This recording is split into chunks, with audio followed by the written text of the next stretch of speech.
Assalamualaikum warahmatullahi wabarakatuh. Di sini izinkan saya menyampaikan presentasi dari kelompok kami yang telah kami buat sebuah proyek berjudul aplikasi kasir pada sistem informasi rumah makan Padang. Dengan saya sebagai ketua kelompok bernama Michael Avandigo dengan NIM 2410114647. Sebelum melanjutkan materi, izinkan rekan saya memperkenalkan diri terlebih dahulu. Nama saya Anggelia Salwa Irawan dengan NIM 241011401975. Perkenalkan, nama saya Arina Octaviana Ramadhani, NIM saya 241011403014. Perkenalkan, nama saya Firman Riyadi, NIM saya 241011400649. Perkenalkan, nama saya Nadia Parsya Rahmadiani dengan NIM 241011401675. Perkenalkan, nama saya Syef Abdullah Huda dengan NIM 241011400640. Baik, untuk pertama yaitu pendahuluan dengan latar belakang laporan proyek aplikasi kasir rumah makan ini. Latar belakang kita di era transformasi digital, pemanfaatan teknologi informasi menjadi salah satu elemen kunci dalam meningkatkan daya saing bisnis dan efisiensi operasional. Hal ini juga berlaku di sektor kuliner, termasuk rumah makan Padang yang dikenal dengan karakteristik layanan cepat dan volume transaksi yang tinggi. Dalam situasi ini, sistem informasi yang terintegrasi dan mudah digunakan seperti kebutuhan utama untuk mendukung berbagai aktivitas operasional seperti pencatatan pesanan, manajemen stok, hingga penyusun laporan keuangan. Namun, banyak rumah makan Padang yang masih menggunakan metode manual yang memakan waktu dan rentan terhadap kesalahan, sehingga menghambat kelancaran pelayanan serta akurasi data. Selanjutnya, pengembangan aplikasi kasir pada sistem informasi rumah makan Padang menjadi solusi yang sangat relevan untuk mengatasi permasalahan tersebut. Aplikasi kasir berbasis web atau mobile memungkinkan proses transaksi dilakukan secara otomatis, meminimalkan risiko kesalahan, dan mempercepat layanan. Selain itu, aplikasi ini dirancang untuk menggantikan metode manual yang menyediakan fitur-fitur seperti percepatan transaksi yang sangat akurat, manajemen stok yang terintegrasi, dan pembuatan laporan penjualan secara real-time. Dengan demikian, penggunaan aplikasi tidak hanya meningkatkan pengalaman pelanggan, tetapi juga mendukung pengambilan keputusan berbasis data yang lebih efektif. Tujuan penulisan makalah proyek aplikasi ini untuk membahas pengembangan aplikasi kasir yang dirancang khusus untuk memenuhi kebutuhan operasional rumah makan Padang melalui analisis kebutuhan, perancangan sistem, dan implementasi teknologi yang tepat. Diharapkan aplikasi ini dapat menjadi solusi yang mendukung efisiensi serta mendorong pertumbuhan bisnis. Selain itu, pendekatan ini juga diharapkan dapat menjadi model pengembangan sistem informasi yang relevan bagi sektor kuliner lainnya.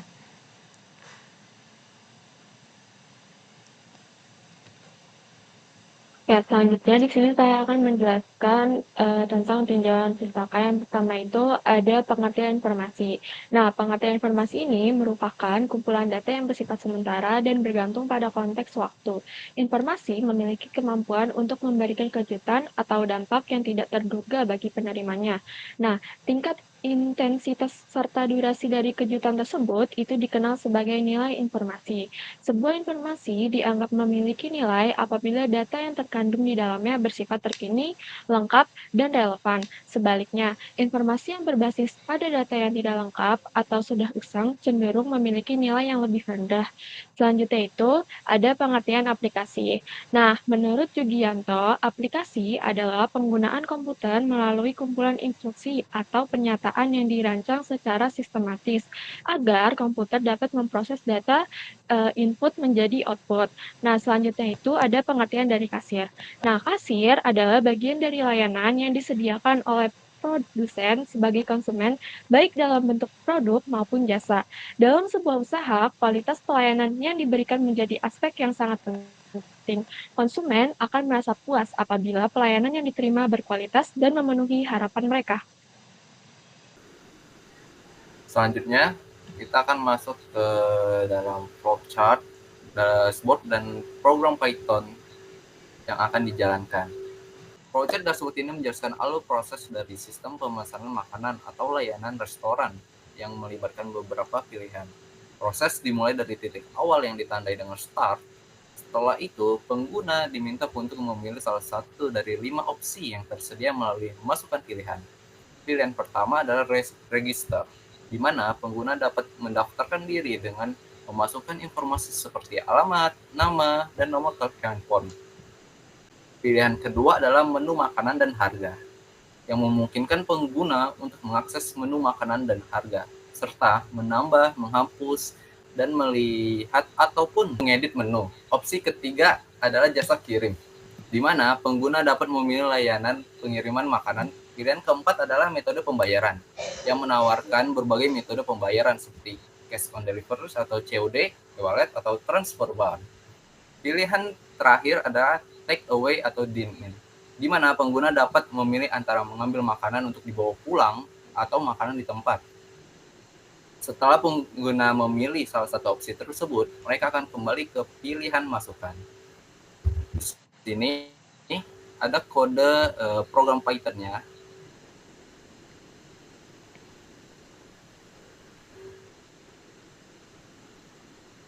Oke, untuk yang register bisa dilanjutkan oleh rekan saya. Selanjutnya saya akan menjelaskan mengenai register dan alur dari kode Python-nya. Flowchart di atas menggambarkan alur proses register pada sebuah sistem. Proses dimulai dari titik awal yang ditandai dengan start. Langkah pertama adalah input username dan password, di mana pengguna diminta untuk memasukkan nama pengguna dan kata sandi. Setelah itu, sistem akan memeriksa apakah input tersebut valid atau tidak melalui langkah valid. Jika nama pengguna dan kata sandi yang dimasukkan tidak valid, pengguna akan diarahkan kembali untuk input username dan password tidak valid. Dan kemudian kembali ke langkah input username dan password untuk mencoba lagi. Jika nama pengguna dan kata sandi valid, pengguna akan diarahkan ke input username dan password valid. Dari sini, pengguna dapat melanjutkan ke langkah berikutnya, yaitu pilih halaman. Setelah pengguna memilih halaman yang diinginkan, proses akan berakhir di titik stop. Alur ini menunjukkan bahwa pengguna dapat mencoba login kembali jika terjadi kesalahan pada input, sehingga mereka berhasil memasukkan informasi yang valid dan memilih halaman yang diinginkan. Berikut adalah kode dari Python register. Selanjutnya dilanjutkan oleh rekan saya. Selanjutnya kita akan memasuki flowchart jasa kirim. Flowchart ini menggambarkan proses pemilihan jasa pengiriman. Alur dimulai dari start, di mana pengguna diarahkan untuk memilih jasa kirim melalui proses pilih jasa kirim. Pengguna dapat memilih salah satu dari 2 opsi yang tersedia, mobil untuk pengiriman menggunakan mobil atau motor untuk pengiriman menggunakan sepeda motor. Setelah pemilihan dibuat, proses berakhir di stop. Flowchart ini dirancang untuk memudahkan pengguna dalam menentukan layanan pengiriman yang sesuai dengan kebutuhan. Berikut adalah kode flowchart jasa kirim.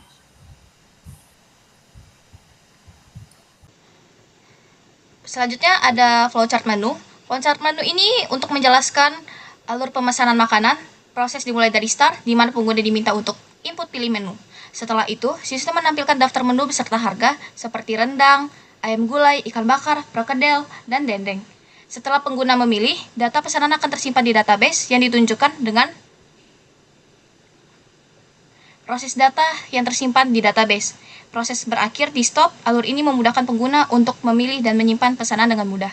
Berikut adalah kode program Python-nya dari menu.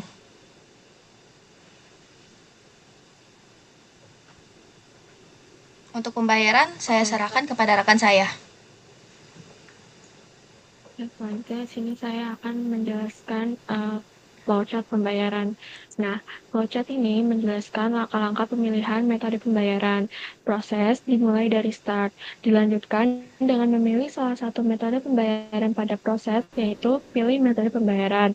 Nah, selanjutnya pilihan yang tersedia itu ada COD, e-wallet, dan transfer bank.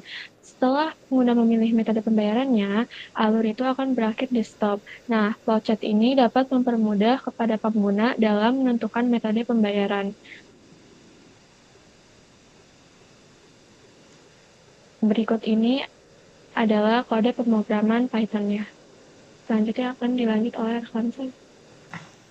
Baik, selanjutnya ada tampilan aplikasi atau output dari kode program Python yang telah dijalankan. Yang pertama itu ada selamat datang, tulisan selamat datang di rumah makan Padang. Selanjutnya ada pilihan opsi registrasi, login, dan keluar. Di sini kita akan memilih opsi yang kedua untuk memasukkan username dan password. Setelah login berhasil, program akan menampilkan menu utama. Tampilannya pengelolaan menu, buat pesanan, dan logout. Di sini kita memilih opsi yang kedua.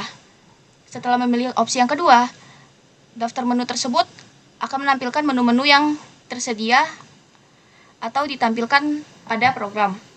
Yang pertama ada rendang, ayam gulai, ikan bakar, perkedel, dan dendeng. Setelah pengguna memasukkan menu pilihan, akan muncul seperti contohnya ikan bakar. Selanjutnya kita akan ditampilkan oleh pilihan jasa untuk mengantar makanan atau mau makan di tempat atau disebut juga dengan dine-in. Yang pertama itu ada pilihan jasa antar pakai mobil, motor, ataupun dine-in. Di sini kita akan memilih opsi yang kedua yaitu motor. Selanjutnya akan ditampilkan oleh metode pembayaran. Kita bisa memakai COD, e-wallet, ataupun transfer bank. Di sini kita memilih opsi yang nomor 1 yaitu COD. Setelah kita memasukkan pilihan metode pembayaran, kita harus memasukkan alamat tujuan. Contohnya, Jalan Beringin, 1 Pamulang, Tangsel. Setelah memasukkan semua yang diminta oleh program, akan keluar laporan seperti struk pembelian, tanggal pembuatan, beserta jamnya, dan akan ditampilkan juga nama pemesannya, Seva Abdullah Huda. Menu yang dipesan adalah ikan bakar, jasa kirim yang dipilih adalah pakai motor, untuk metode pembayarannya COD. Setelah itu akan menampilkan sebuah laporan terima kasih telah memesan di rumah makan Padang. Setelah melakukan registrasi, pemesanan, dan alamat semuanya akan menampilkan menu utama kembali, yaitu pengelolaan menu, buat pesanan, dan logout. Kita pilih opsi yang ketiga, yaitu logout. Setelah kita memilih opsi ketiga, akan menampilkan tampilan seperti registrasi, login, keluar. Kita juga memilih opsi yang ketiga. Selanjutnya, setelah pemilihan opsi ketiga akan terdapat laporan seperti terima kasih sudah mampir, selamat datang kembali. Lalu selanjutnya ada kesimpulan dari makalah ini. Aplikasi kasir yang dirancang untuk rumah makan Padang telah berhasil menggantikan metode manual dalam pengelolaan transaksi, menawarkan solusi yang efektif untuk meningkatkan efisiensi operasional. Dengan fitur-fitur canggih seperti pencatatan transaksi otomatis, manajemen stok terintegrasi, dan pembuatan laporan penjualan secara real-time. Aplikasi ini mampu mengurangi kesalahan pencatatan, mempercepat proses transaksi, dan menghasilkan data yang akurat untuk mendukung pengambilan keputusan berbasis data. Selain itu, aplikasi ini juga meningkatkan pengalaman pelanggan melalui layanan yang lebih cepat dan terorganisir. Dengan adanya program kasir ini, memastikan bahwa data transaksi penjualan dan penambahan barang tersimpan dengan aman dan dalam database, sehingga bagian kasir tidak perlu melakukan rekap ulang.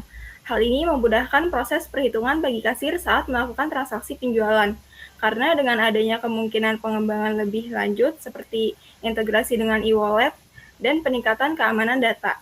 Aplikasi ini tidak hanya relevan untuk rumah makan Padang, tetapi juga dapat diadaptasi di berbagai bidang kuliner lainnya. Secara keseluruhan, aplikasi kasir ini menjadi platform teknologi yang fleksibel sehingga dapat meningkatkan daya saing usaha di era digital. Berikutnya ada saran yang bisa kami berikan untuk aplikasi kasir pada sistem informasi rumah makan Padang. Sebaiknya dirancang sesuai kebutuhan spesifik, seperti pencatatan stok bahan baku berdasarkan menu hidangan lengkap dan sistem pembayaran untuk pesanan dalam jumlah besar. Aplikasi ini perlu memiliki fitur modular seperti manajemen inventaris, laporan penjualan otomatis, dan analisis keuangan dengan antarmuka yang ramah. Pengguna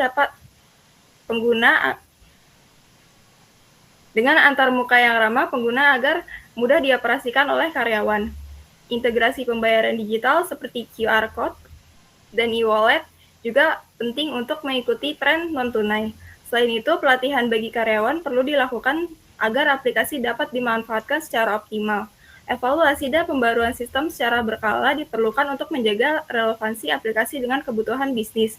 Uji coba aplikasi di rumah makan Padang yang berbeda dapat memberikan umpan balik yang bermanfaat untuk menyempurnakan sistem, sehingga aplikasi benar-benar mampu meningkatkan efisiensi operasional dan kenyamanan pelanggan. Sekian dari kelompok kami tentang aplikasi kasir pada sistem informasi rumah makan Padang. Mohon maaf jika terdapat beberapa kekurangan dan kesalahan. Saya akhiri. Wassalamualaikum warahmatullahi wabarakatuh.